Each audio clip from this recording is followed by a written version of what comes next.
በስራ ቦታ ላይ የሚፈጸም የዘረኝነት አድሎ የሚመስል ይህ ታሪክ ከጀርባው ማንም ያልገመተው አስደናቂ ምስጢርም አዝሏል። ታሪኩ የሚጀምረው ዋና ስራ አስፈጻሚው ሚስተር ሳንድራስ የሌሎችን ሰራተኛ እጅ እየጨበጠ በስራው ጎበዝ የሆነውን ጥቁር አሜሪካዊ ሰራተኛ ዊልን ግን 2 ጊዜ ሆን ብሎም ያልፈዋል በግልጽ። ዊል ይህንን አድሎ በሰፊው ሲቃወም ሚስተር ሳንድራ ሁኔታውን ለማቀዝቀዝ ወደ ቢሮውም ይጠራዋል። ወደ ቢሮው ከገባ በኋላ ታሪኩን ወደ ከፍተኛ ውጥረት የሚወስደው የመጀመሪያው አስደናቂ ትዕይንትም ይከሰታል። ሚስተር ሳንድራ ምንም ሳይሸሽግ አዎ እኔ ዘረኛ ነኝ በማለት ዊሊያንን ወዳውኑ ከስራም ያባረረዋል። ባለቤቱንና 2 ልጁን የሚያስተዳድርበት ስራ ላለማጣት ሲል ዊሊያም ኩራቱን ዋጥ አድርጎም ይቅርታም ይጠይቀዋል። ምክንያቱም የዊል አለቃ ሚስተር ሳንድሮ በሰራተኞች ፊት እኔን አንጓጠኛል የሚል ሐሳብ ስለነበረው ይቅርታም አትጠይቀኝ ከሆነ ከስራ አባረርሃለሁ የሚል ሐሳብም ስለነበረው ቢሮ ብቻውን ዘግቶ ይቅርታም እንዲጠይቀውም አስደረገው።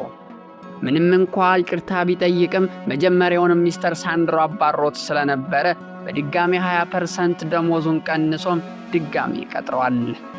ከዚያም አልፎ አንድ ሚሽንም ይሰጠዋል። በኩባንያው የሚሰሩ ሌሎች የውጭ አገር ሰራተኞችን ደሞዝ በተመሳሳይ መጠን እንዲቀንስም ያዝዘዋል።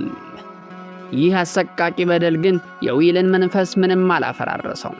ዊል የተበደሉ ባልደረቦችን በመሰብሰብ ለፍትህና ለእኩልነት እንዲታገሉም ያነቃቃቸዋል። በታሪኩ ማጠቃለያ ላይ ትልቁና አጋዥ የሆነው ውሳኔ ትዕይንትም ይከሰታል። ኩባንያው ከሀብታም ኢንቨስተሮች ጋር የሚያደርገው ትልቅ የስብሰባ ወቅት ዊል እና ባልደረቦቹ ወደ አዳራሾቹ በመግባት ሚስተር ሳንድሮስ ላይ የተቀናጀ የሥራ ማቆም ተቃውሞም ያደርጋሉ። ኢንቨስተሮች በደነገጡበትና ውጥረት በከፍተኛ ደረጃ በጨመረበት በዚያ ወቅት ግን ማንም ያልጠበቀው ታላቅ ምስጢርም ይፋ ይሆናል። የኩባንያው ዋና ሥራ አስፈጻሚ ረጋ ባለ መንፈስ ሪሞቱን ቀበል አድርጎ ቴሌቪዥኑ ላይ ሪከርድ የተደረገውን ነገር ዲስፕሌይ ማድረግም ይጀምራል። እንዲህም የሚል ሐሳብም ነበረው። የሁሉ ክስተት የኩባንያው አዲስ ምክትል ፕሬዝዳንት ለመሾም ያዘጋጀው ምስጢራዊ የመሪነት ፈተናም ነበር። ሚስተር ሳንድራ ራሱን አስከፊ ዘረኛ አስመስሎ በመቅረብ ዊልን ለባልደረቦቹ የሚቆምና ፍርሃትን የሚያሸንፍ እውነተኛ መሆኑን መፈተሽም ያረጋግጣል። ፈተናውን በላቀ ብቃት ያለፈው ዊሊ የኩባንያው አዲሱ ምክትል ፕሬዝዳንትም ሆኖም ይሾማል። ዊሊና ባልደረቦቹ ይህን ሲሰሙ እውነት ሳይሆን ቅዠት ነው የመሰላቸው። በደስታም ተቀበሉ።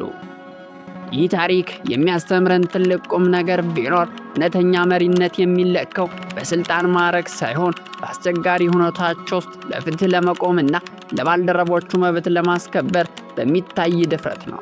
በሕይወታችን የሚገጥሙን ታላቅ ፈተናዎችና መሰናክሎች አብዛኛውን ጊዜ ለበለጠ ስኬትና የኃላፊነት ደረጃ የሚያዘጋጁን ምስጢራዊ የመፈተኛ መንገዶች ናቸው የሚለውን ነው። እስካሁን ስትከታተሉን ስለነበረ እጅግ አድርገን እናመሰግናለን። ቸር ሰንብቱ።